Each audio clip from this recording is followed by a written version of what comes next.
Je voulais juste vous faire une petite parenthèse pour vous dire qu'on a créé un quiz qui vous permet de recevoir votre playlist personnalisée d'épisodes.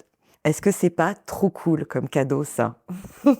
Blague à part, on a créé plus d'une centaine d'épisodes, écrit des dizaines de newsletters, et en fait, on se demandait aussi comment mieux répondre à vos besoins. Et ben, ce quiz et cette playlist personnalisée, ça va vous permettre d'avancer, de construire votre projet, que vous soyez coincé à Paris, peut-être déjà en train de déménager ou même installé dans votre nouvelle région, qui sait. Vous allez pouvoir recevoir la playlist qui vous correspond. Le lien est dans la description de l'épisode et si vous ne le trouvez pas, il est aussi dans la bio de notre compte Instagram. Bonne écoute! C'est fou de se dire qu'on peut changer juste parce qu'on a changé de coin en fait. Je me revois, ce gamin né dans une tour, je me revois tout ce que j'ai pu faire. J'ai été élevé par une mère célibataire pauvre, j'ai jamais été en classe de neige, j'ai jamais fait de ski de ma vie pour ma part. J'ai vu ça qu'à la télé. De fait de me dire que je peux avoir de la neige au-dessus des chevilles, pour moi ça me paraît presque invraisemblable. Tu vois, c'est une folie quoi. Ce que j'ai jamais connu, je pense que je serais un vrai gamin quoi. Je serais le premier à me rouler dedans. Bonjour à toutes et à tous, on est vraiment ravis avec Anna de vous retrouver pour un nouvel épisode de Ciao Paris, le podcast qui booste votre changement de ville et de vie. Je m'appelle Valérie Bohin et j'ai créé le podcast en 2020 pour m'aider à déménager. Depuis, je vis près de Toulouse et je peux vraiment dire merci Ciao Paris. Je suis Anna Naoum, j'ai enfin déménagé au Pays Basque. C'est vraiment grâce aux rencontres étonnantes, émouvantes et utiles qu'on partage avec vous un jeudi sur deux. Pour être sûr de recevoir les prochains épisodes, abonnez-vous à Ciao Paris sur votre plateforme d'écoute. Et pour encore plus de ressources et de conseils, inscrivez-vous à notre newsletter ensoleillée. Oui, on sait Valérie, le lien est dans la description de l'épisode. Mais oui. Tout à fait Anna. Allez, c'est parti pour le ciao du jour. Salut Valérie. Salut Sébastien et salut Blanche, comment ça va? Très bien. T'as mis un thermolactyle comme je t'ai dit? Écoute, j'ai bien suivi tes conseils parce qu'on sent quand même qu'on n'est pas loin des cimes suisses, jurassiennes, etc. Et donc ouais, j'ai mis mon thermolactyle. Ouais, t'as eu raison. Ouais, ici tu vois, on est dans un écrin. C'est une ville, alors, comme tu vois, type un peu médiéval. C'est vraiment ancien, typique, mais dans un écrin de nature, on est au milieu de la verdure. C'est un bon équilibre entre le naturel et le fabriqué. Et je vais te montrer après 2-3 coins. Tu vas voir, il y a même une cascade dans la ville. Enfin, ah ouais. Truc de fou quoi. Non mais j'ai 2-3 trucs à te faire visiter, ça va te plaire. Moi, c'est le genre d'endroit qui me plaît parce que c'est pas trop grand, pas trop petit, et en même temps c'est vert. Ouais, c'est ça. Et il y a un peu tout ce que j'aime ici. C'est ça. Et de l'eau. J'adore de les l'eau. endroits où C'est il y a vrai de l'eau. Ouais. Ouais. Il y a plein de canaux ici. Énormément. Mais justement, on va en passer à côté de quelques-uns, je vais te montrer tout ça. Regarde ça. Alors avant qu'on s'embarque dans la visite, l'eau est-ce qui que tombe du tu veux bien te présenter, Sébastien, Bien sûr. s'il te plaît? Alors, Sébastien, 43 ans, installé depuis un peu plus de 2 mois sur Dole, en Bourgogne-Franche-Comté. J'ai 2 enfants, je suis venu avec ma femme, mes 2 chiens. Je suis accompagné de petits trucs comme ça, là, entre autres. Je m'appelle Blanche, j'ai 11 ans. Et... Donc tu as fait ta rentrée en 6e ici? Oui, c'est ça. Je vais me rentrer en 6e à Mont-Roland. Ouais. Et ça s'est bien passé, j'ai déjà de nouvelles amies et je m'amuse bien ici. Et moi je suis passée devant ton collège, j'ai cru que c'était Poudlard, tellement c'est beau. Oh. Je crois que c'est un ancien couvent. C'est vrai qu'il est assez grand ce collège, je suis même perdue un jour dedans, en allant en salle d'anglais. Ouais. Et là, derrière nous, il y a peut-être ton futur lycée. C'est un beau bâtiment, hein. On dirait un peu la conciergerie à Paris, Ouais, hein, tu sais, sur les quais. Clairement, on est sur c'est la un peu le même style de bâtiment. Ouais. On ne sait pas si ce sera mon futur lycée. On en discutera avec mon père. Je le trouve très beau. Il est très, ça fait très Moyen Âge. Ça me rappelle Versailles. Moyen Âge. On mélange toutes les. Hein? Ouais, tout se mélange un peu, mais là, j'en suis pas encore au lycée. Je ne suis qu'en 6e, donc je préfère attendre voir la 3e. Ouais, t'as raison. Je me calme en fait. Hein. Oui. Voilà.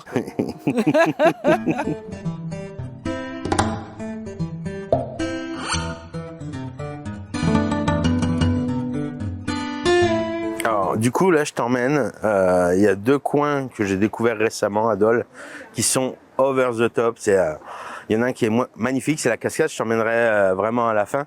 Mais là, on va visiter le coin du centre-ville que j'adore le plus. Ouais. C'est près des canaux, c'est derrière la maison de Louis Pasteur. Ouais. Et puis on va passer par le passage des lépreux. Enfin, il y a toute une histoire dans ce coin. Cette ville est méconnue, je trouve, alors qu'il y a tellement de choses à raconter dessus, tellement de choses à voir et à ressentir aussi. Ouais.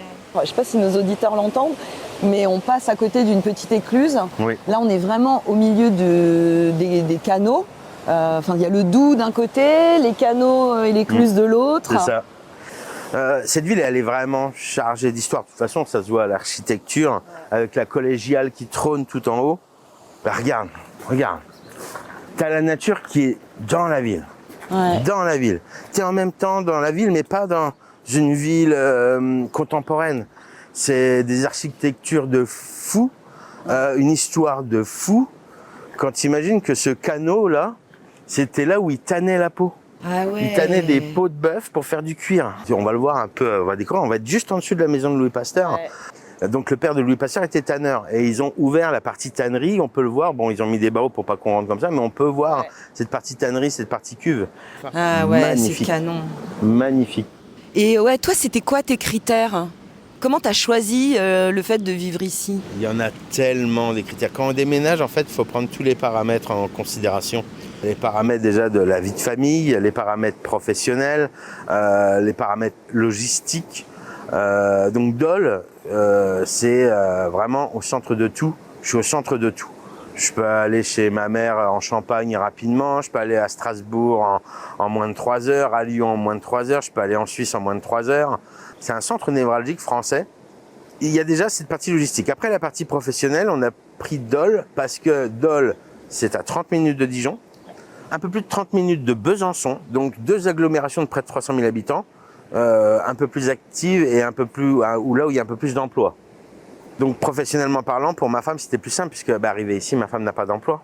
Ouais, donc fallait être dans un endroit où tu avais un bassin d'emploi C'est ça. assez varié. C'est À ça. la fois, elle peut, si elle veut, essayer de trouver un job ici, mais tu as aussi 2 grandes villes proches si jamais elle ne trouve pas ici. Donc, Oui, parce que vivre le rêve pour vivre le rêve, c'est bien. Il faut rester logique et pragmatique dans ses choix professionnels. C'est de se dire, bon ben voilà, moi, je travaille pour un grand groupe français, je suis dans le RH, ma femme aussi est dans le RH, et du coup, il nous faut pas des sièges sociaux, mais des boîtes avec leur partie tertiaire, leur partie back-office, pas très loin, et du coup, voilà, on s'est installé à Dole, professionnellement parlant, parce qu'on est au milieu de tout. Ouais. Mais le plus gros critère, ça a été la nature.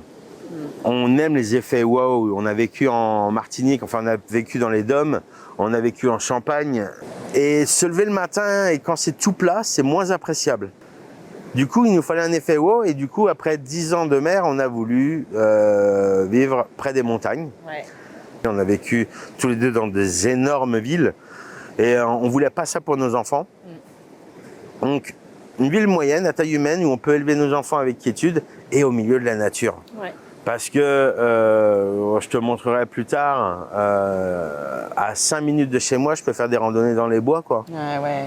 Ou je peux monter sur une partie vallonnée et quand il fait très beau, je vois le Mont Blanc qui est au fond, quoi.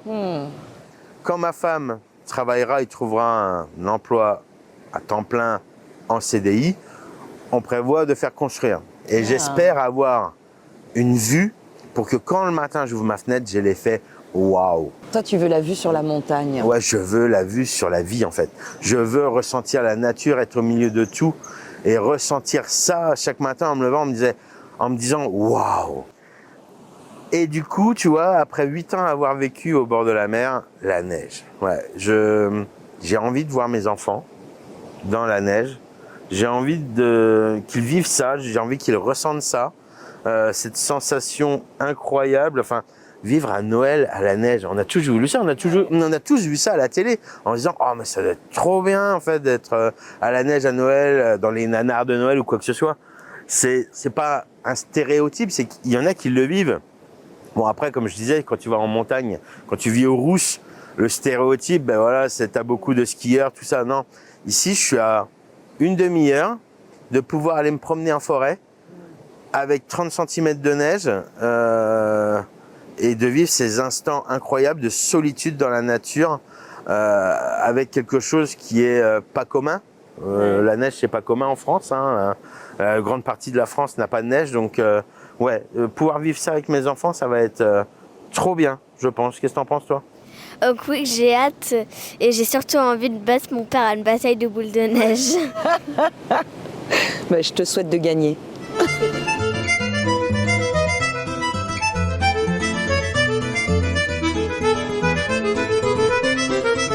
Alors viens à côté de moi parce que ça glisse. Ça marche. Non mais c'est fou. C'est trop beau, hein. Non mais c'est incroyable. C'est trop beau. Ouais, dans des petits trucs cachés comme ça. C'est dingue. Là, on est dans une espèce de souterrain. Ouais, un passage. On est sous la ville. Oui, c'est ça. Et là, on vient de passer, donc c'est ça, dans le passage des lépreux. Ouais, alors c'est le vrai nom, c'est passage Reynaud 3. Beau. Et du coup, voilà, moi, quand je suis arrivé ici, on m'a dit, il faut que tu ailles voir le passage des lépreux. C'est ici qu'ils faisaient passer leurs lépreux pour pas les passer en ville, pour les amener au canot, là d'où on vient, pour pouvoir les emmener loin de la ville. Et du coup, tu vois là, cette sorte de grotte, c'est une source, c'est le début d'une source de Dole. Alors bien, je t'emmène. Alors fais attention parce que là, c'est aménagé, ils ont mis une sorte de carrelage, enfin un carrelage. Ouais, mais ça glisse un peu glissant. quoi. Ah là là. Ah ouais, donc là, en fait, on est... Le début de la source. En été, elle était presque à sécher. Mais là, on a vraiment pas mal d'eau. Je te disais, j'ai deux coins pour l'instant que j'adore dans la ville. Ouais. Ce petit coin-là, où rien que l'histoire, elle me fait triper, quoi. Enfin, le passage des lépreux, c'est fou. Et après, on va aller dans un petit coin de nature, à une cascade qui se trouve dans la ville de Dole. Une cascade. Enfin, allez, let's go. Ah ouais, carrément. et voilà le deuxième lieu que je voulais te montrer. Ouais, c'est une cascade. Cet écrin de nature, bon, on entend les mobylettes. Ah bah oui, mais il y a la ville pas loin en même temps. C'est ça, on est dans la ville, mais c'est incroyable de se dire qu'il y a une cascade dans la ville.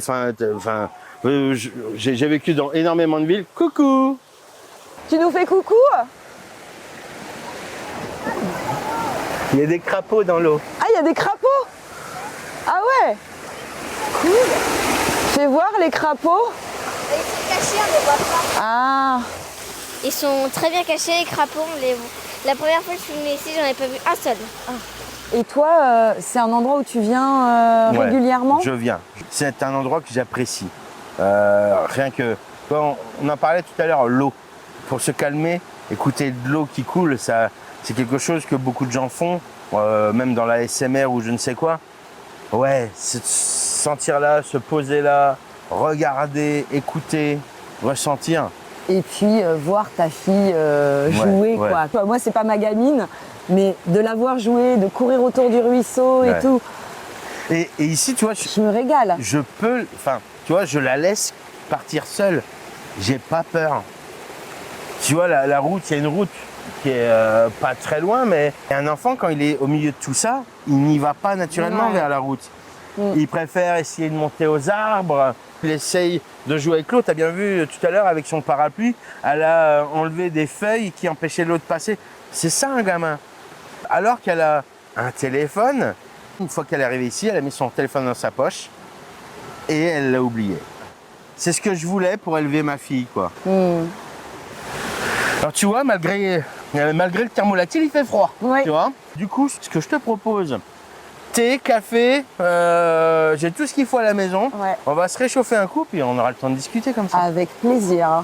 Allez, c'est parti. Allez, viens, ma progéniture. On va rentrer se mettre au chaud, Blanche.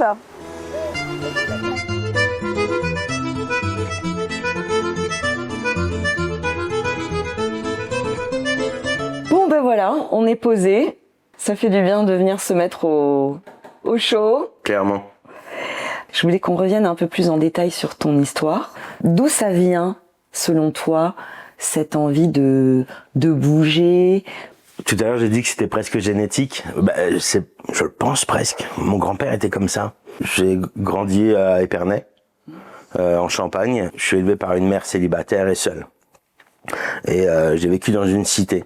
Et du coup, mon grand-père voulait sortir ma mère de tout ça et moi de tout ça. Et lui, qui avait été déjà un parcours géographique incroyable dans sa carrière, il était garde-pêche. Donc il était fonctionnaire et il avait beaucoup bougé.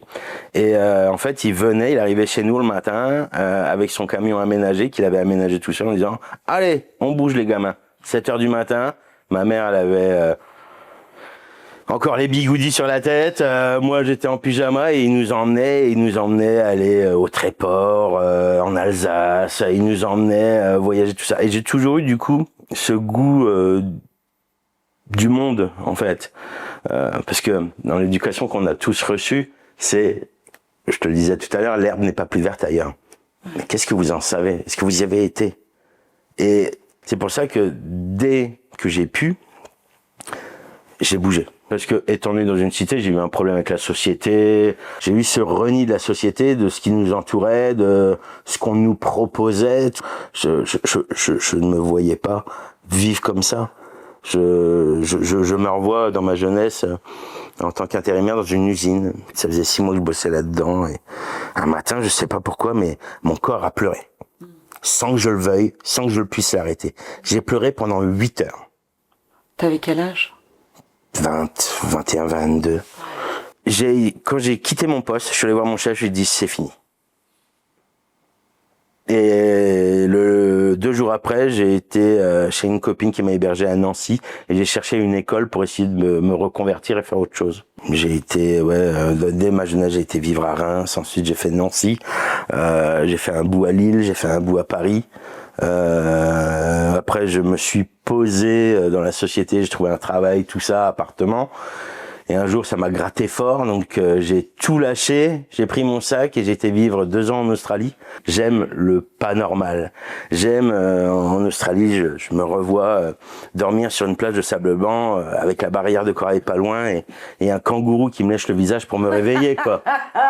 T'as eu de la chance qu'ils te mettent pas un coup de griffe. Hein. Non, mais il voulait des cookies qui étaient dans mon sac. Donc il m'a léché le visage pour avoir des cookies. Je me suis réveillé, je fais, oh mon Dieu, qu'est-ce que c'est? Et j'ai donné un cookie. Il est reparti, c'est un instant de vie incroyable. Et ça, et j'en ai plein des trucs comme ça à raconter. T'es tombé sur un kangourou poli. Oui, et gentle en plus. Hein, il était vraiment gentil, il m'a caressé la tête comme ça, il m'a recoiffé. Oui. Non, il était cool. J'ai fait des rencontres incroyables, j'ai rencontré des gens incroyables, des cultures complètement différentes.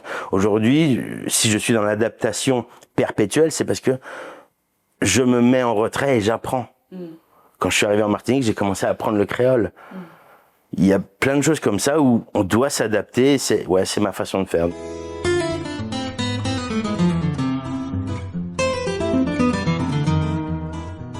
Tu me disais tout à l'heure que tu as déménagé 7 fois en 15 ans. Ça fait quand même pas mal de cartons et pas mal de lieux de vie. J'ai voulu commencer à me poser lorsque j'ai rencontré ma compagne. T'avais quel âge? 28 ans, ouais. J'ai voulu me poser parce que j'avais rencontré l'amour avec un grand A. On a voulu se poser, on a fait notre premier enfant, donc notre fille. Où est-ce que tu habites à ce moment-là? On habitait à Épernay, en Champagne. À partir de là, on est quand même resté quelques années là-haut et une opportunité professionnelle est venue et avec un déménagement au bout. Et de la Champagne-Ardenne, nous sommes partis en Martinique. Qu'est-ce que tu fais comme métier? J'ai pas de diplôme à proprement dit, j'ai un bac à linge sale déjà, c'est ce que je dis à chaque fois.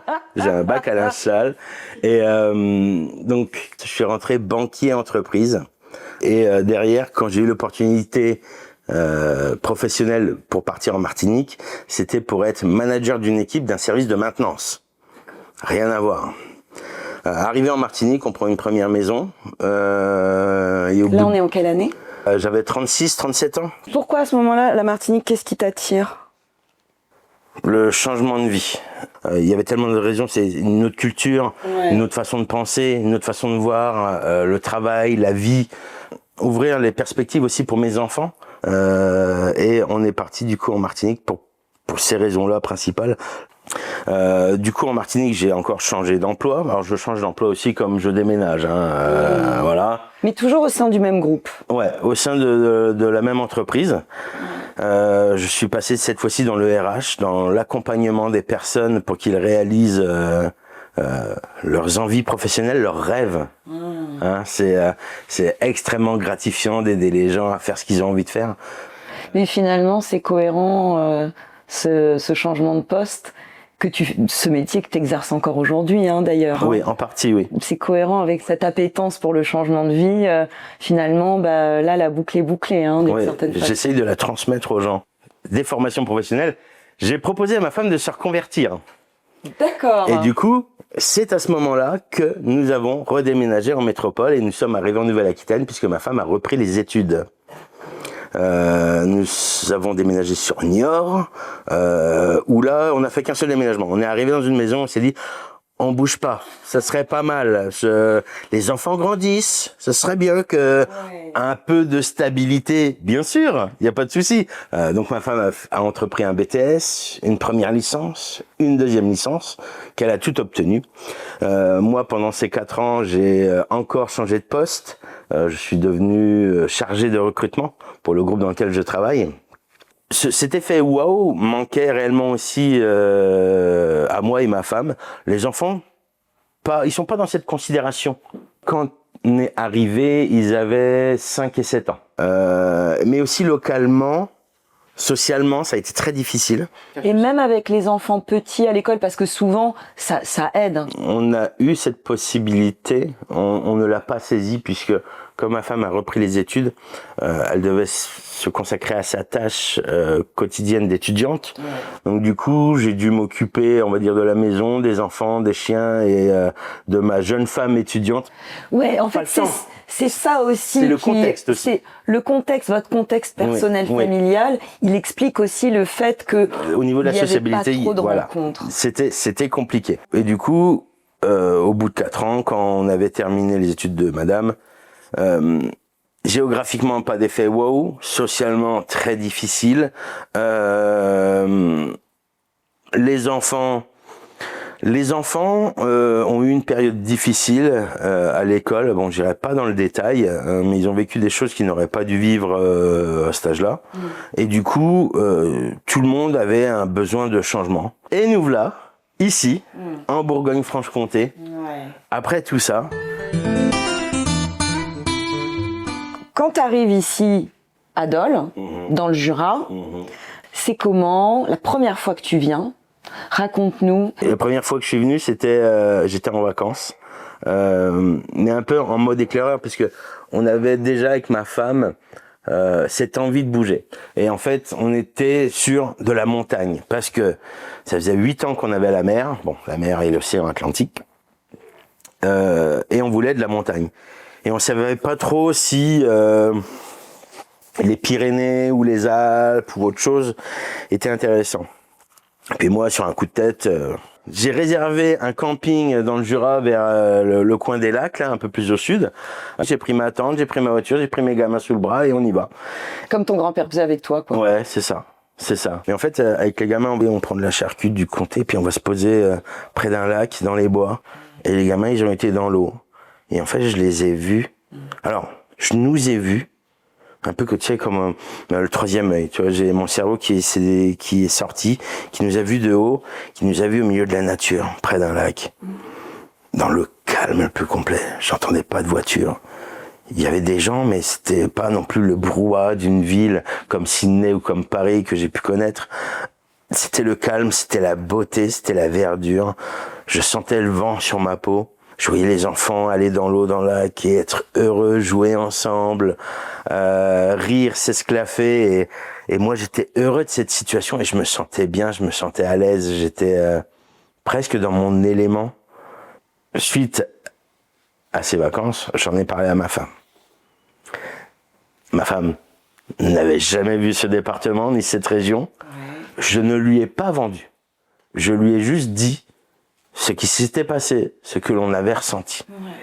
Et du coup, elle m'a dit, écoute, je te suivrai jusqu'au bout du monde. Si tu sens qu'il faut qu'on aille là-haut, on va là-haut. Mais on y est, quoi. 1 an après. Quelles questions tu te poses pour construire ton projet? Et puis, qu'est-ce que tu mets en place pour passer à l'action, quoi? Parce que il y a ce coup de cœur, il y a cette décision, mais derrière, faut... Alors, déjà, j'en parle auprès de ma mère, puisque ma mère a un handicap visuel, et j'y parle de ça parce que je dis ça pourrait être pas mal, je me rapproche de toi, donc s'il faut je pourrais m'occuper de toi. T'es à combien de temps de chez ta maman 3 heures. D'accord. Rien du tout. Mais surtout, donc, ce que j'ai mis en place, c'est j'ai prévenu ma hiérarchie, mon boulot, qui, eux, sont dans l'accompagnement des collaborateurs afin de me trouver une solution. 2024, au moment où j'en parle à mon entreprise, nous sommes en juillet et vers début décembre, on t'a trouvé quelque chose. Ok, parfait. Du coup, à partir de là, les choses se mettent en place. Suite à une réunion avec ma future hiérarchie d'ici, qui se trouve à Dijon, ils m'ont dit, on va vous faire appeler par la commune de Dole. Et du coup, suite à tout ça, j'ai été mise en relation avec Peggy. Peggy, c'est ma conseillère de la communauté de communes de Dole qui m'a accompagné dans cette mobilité géographique. Le premier contact, ça a été une sorte d'état des lieux, de où on en est, pourquoi, comment, avec qui, le QQOQCP, enfin toutes ces questions-là pour bien connaître le projet. Donc elle me pose plein de questions. Suite à ces questions, elle me dit ok, bon, je comprends bien votre situation. Moi, ce que je peux vous proposer comme accompagnement, la maison, le travail, l'école des enfants, le sport des enfants, nous, j'en passe, et des meilleurs, tout, mais vraiment tout. Elle a accès à tout, comme elle fait partie de la communauté de communes. Elle a des contacts aussi, donc pour les logements, elle m'a donné on va dire toutes les bonnes adresses d'agences immobilières qui pourraient me trouver un logement, et ou les bailleurs sociaux. Pour le travail de ma femme, elle a des contacts puisque à la communauté de communes, il y a pas mal de gens qui travaillent soit au CCI ou qui ont des contacts avec les entreprises locales, puisque nous on voulait à la base que ma femme travaille localement. Parce que si on vient aussi, c'est pour aider la région aussi à se développer. Ah ouais. On revient avec des enfants, on vient avec du travail, on est de la manœuvre, on sait comment ça fonctionne. Et du coup, c'était aussi pour développer la région de Dole. L'école, elle a essayé de me proposer, mais ça, l'école, j'avais vu largement en amont parce que j'avais pris des renseignements. Donc voilà, mais je lui ai demandé son ressenti. Et du coup, elle a validé les informations que j'avais prises en amont. Donc ça m'a conforté dans mon choix. Non, avoir quelqu'un qui est localement présent et qui connaît, c'est un soutien incomparable. Construire une maison sans fondation, elle va s'écrouler. Construire une maison avec des fondations, elle tient des années. Ouais. Et je fais des rimes en plus. Donc c'est ça, pour toi, c'est un socle sur lequel tu peux t'appuyer, en fait, cet accompagnement. Alors, si on simplifie le propos, c'est une aide, mais c'est beaucoup plus que ça. Ça vous conforte dans vos choix, ça vous apporte même à réfléchir sur certains d'entre eux en disant « Êtes-vous sûr ? Il y a ça aussi, pourquoi pas ça ?» Ça vous soutient en disant non, du coup, parce que même, par exemple, les gamins, elle m'a demandé s'ils faisaient du sport. Bah oui, ils font du taekwondo. Ah bah tenez, clac, elle m'a envoyé un mail avec l'adresse et le numéro du président de l'asso. Très bien, je sais pas, chercher, magnifique. C'est facilitateur, c'est tout en fait. C'est une organisatrice, une secrétaire, une chercheuse, c'est tellement de choses. Pour ceux qui ne savent pas déménager, c'est extrêmement rassurant. Et j'emploie le qualificatif d'extrêmement parce que vraiment, ça fait peur de déménager. C'est l'inconnu. On ne sait pas où on va. Et avoir quelqu'un qui vous rassure dans vos choix, qui vous demande de reconsidérer certains de vos choix, qui vous donne des délais, des dates, en disant là pour le pass bus il faut voir ça à partir de telle date et tout, parce que oui, c'est quelqu'un qui connaît tout l'écosystème local. Tout, c'est ça. C'est quelqu'un qui habite sur place et qui connaît déjà. Et qui sait. Ça vous évite d'avoir des nœuds à la tête, de chercher les infos, de faire ce petit travail de recherche comme ça. Alors, allez, où l'info ? On y va. Non, vous avez quelqu'un qui vous donne l'info, c'est du clé en main presque. Rien, c'est un accompagnement gratuit. Moi, j'aurais adoré avoir un accompagnement comme celui-là quand j'ai déménagé, parce que moi, je suis pas comme toi. Hein. J'ai grandi dans la même maison toute mon enfance, mais quand on a quitté la région parisienne pour déjà l'inconnu. Mais moi, ça vraiment. Gros stress, énormément de questions, nos cerveaux et tout. Et franchement, j'aurais adoré avoir.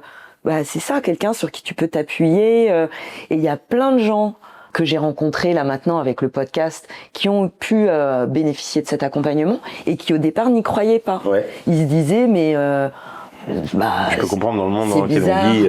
c'est une arnaque, Bah oui. Non. machin. Et en fait, non, c'est juste que il y a des territoires qui ont besoin d'attirer des nouveaux habitants et ils ont besoin de se faire connaître en fait. Parce qu'ils ont des choses à offrir et je suis sûre que voilà, c'est comme un match Tinder, tu vois. C'est ça, en fait. c'est ça. Est-ce que Ciao Paris, ça serait pas un peu le Tinder entre... On peut faire un truc.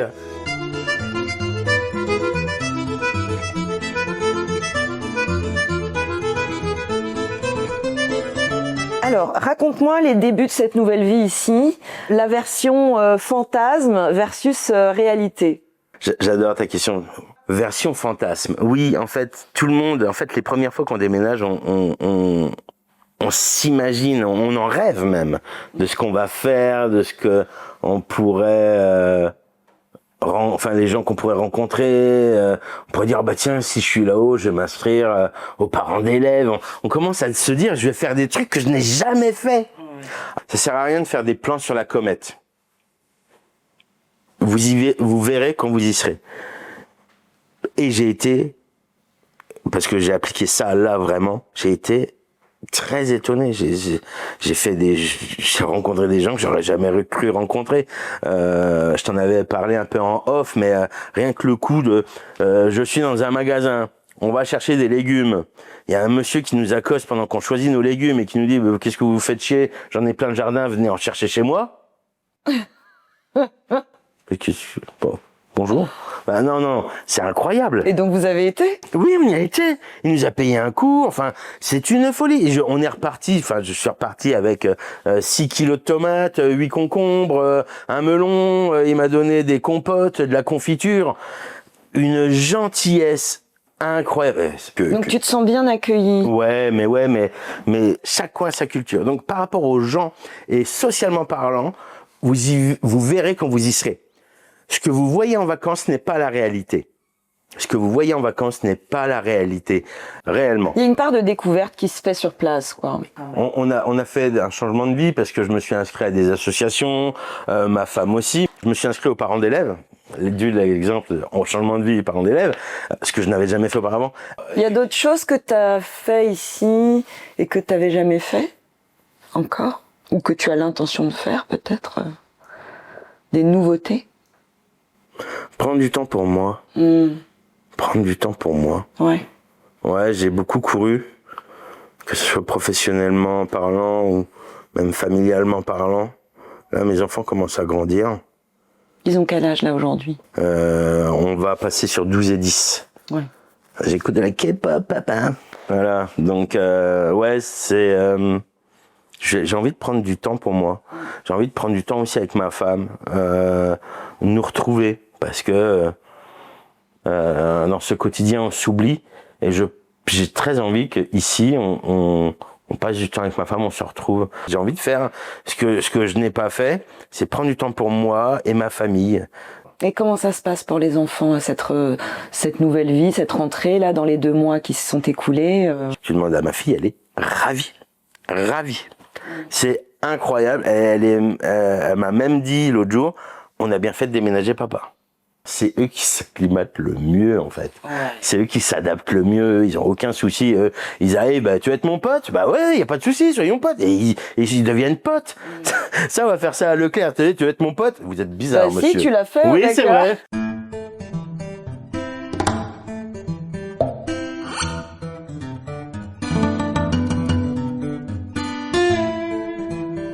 Il y a tellement de changements. Tellement de changements. De toute façon, à chaque déménagement, c'est... Je me revois, ce gamin né dans une tour. Je me revois tout ce que j'ai pu faire. Ouais. Je te sens ému. Ouais, presque. Ouais.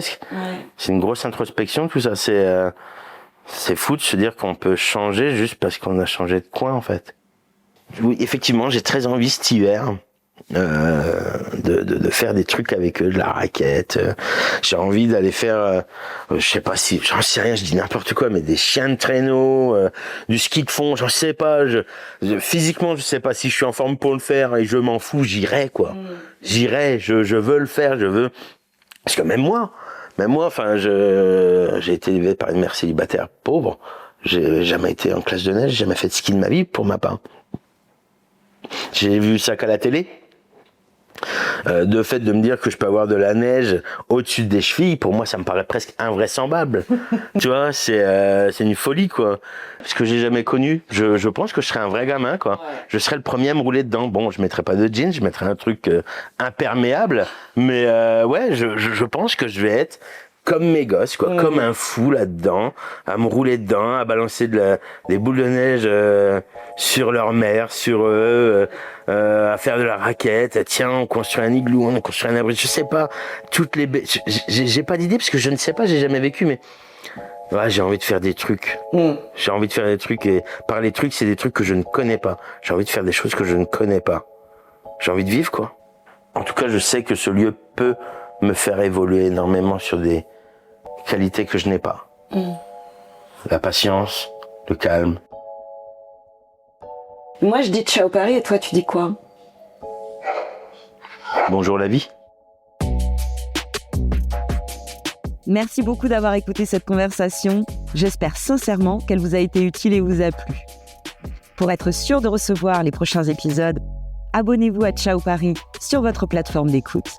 Et pour encore plus de ressources et de conseils, inscrivez-vous à notre newsletter ensoleillée. Le lien est dans la description de l'épisode. Avec Anna, on vous retrouve jeudi dans 2 semaines pour une nouvelle histoire. Et d'ici là, venez nous faire un coucou sur Insta, @Ciao Paris le podcast, tout attaché. Ciao, c'est I-A-O. Allez, ciao!